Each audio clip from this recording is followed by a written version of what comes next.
Hey guys, today I just wanted to do a quick guide. This is more for beginners. I'm not going to do a full guide on Valeera, but I find that a lot of people are looking at the hotslogs builds on Valeera and they're not really understanding how to do them. I wanted to talk about the one-shot build and why it has one of the higher win rates and what you're supposed to do with it. So a lot of people see this build and they assume that it's just supposed to be an assassinate and kind of go for people, and I wanted to show you how much damage is possible in this build and why it has such a high win rate on hotslogs. So to start off, this is kind of what it looks like.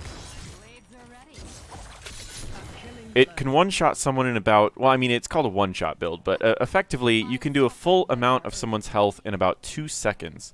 To show this again, I'm going to do it really quick on the target dummy that's isolated. And I'm going to do the full combo, and you can see about how much DPS it does, as well as what it is quickly, and then I'll go over it slowly.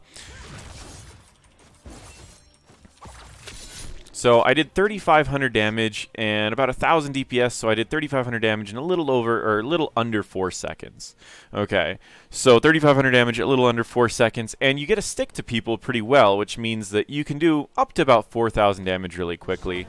But the build again, what you're effectively getting here is you are getting Vigor at level 1. This gives you the energy to do the full combo. Then you're getting reduced energy costs on Sinister Strike. Again, allows you to do more of the combo. You get increased damage of Sinister Strike, so it does more than twice the amount of damage, but it reduces the range. You can see it's a much smaller range now.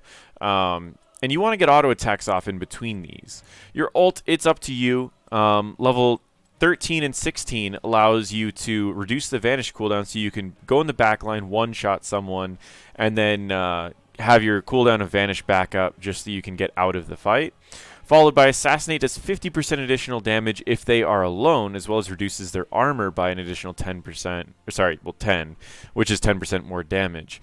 And this makes it to where from level 16 you can effectively drop just about anyone by doing the combo correctly, auto-attacking in between, and using your Q to stick with them as long as possible. Because the mana costs or the energy costs are so low, this build ends up being a very high damage build that you can do to just drop something very quickly. And again, you can see a little over a little under 4,000 damage. But yeah, that's the Valeera, again, one-shot build type thing. I'm not going to go into a full build guide. I just wanted to show people who have been looking at the hotslogs builds how you do it and what it's meant for, as well as how to counter this. This build, if this pops up and you're a healer, you're gonna get bursted because she can go into the backline and she can quickly use her trait. Once it gets out into deep shadows, she can jump onto you, drop you down very quickly, and then after she drops you, guess what? Her trait's back up, so she can just walk back out. And she can do this over and over and over. So if you're not paying attention to it, you're dead. So the way that you counter this, Valeera has 2 major ways to counter her. One of the ways to counter her is to stay close to your team so this isolation doesn't work. And the second way is if she gets revealed, she can't use her ambush at all. So watch, I'm going to position close to the minions and see if Alex Straza tries to use an E on the wave. There you go. You see how she got me out of stealth? Well, that getting me out of stealth makes it to where I can't use my ambush anymore.